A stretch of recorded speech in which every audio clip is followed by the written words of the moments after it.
Parents and guardians of students in Winston-Salem Forsyth County Schools have until tomorrow to apply to be part of a new advisory council being formed.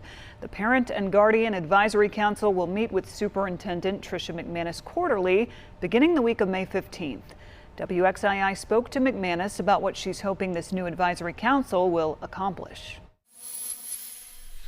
Hearing the voice of our stakeholders is really important, and we have so many different advisories already currently in place in our school district. There are already several advisory councils in the district covering everything from teachers to students to equity and facilities, but there hasn't yet been one for parents until now. I just really felt like we needed a panel or an advisory for parents. Board of Education member Sabrina Kuhn joined forces with Superintendent Tricia McManus to sit down and discuss what a Parent and Guardian Advisory Council would entail and look like for the district. Having a diverse group of parents was a priority for us, so it really was to really keep the voice of our parents at the forefront of decision makings as we move forward. I think our parent voices and guardian voices are really important.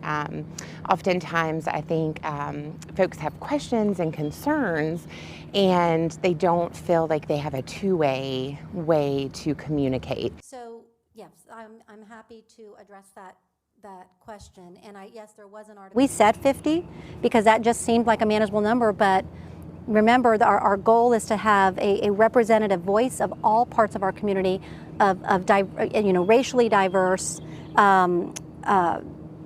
culturally diverse, belief diverse. I mean, we want different belief systems at the table, so it's not just one-sided. As of Wednesday morning, the district had received more than 550 applications.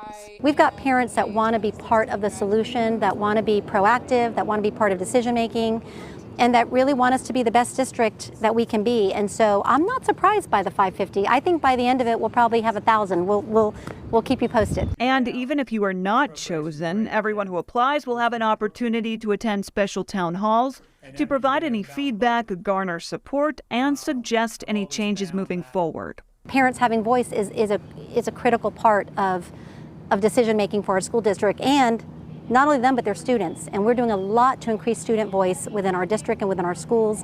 So it really is just about not doing things to people, but doing things with people, and that's why we're doing this.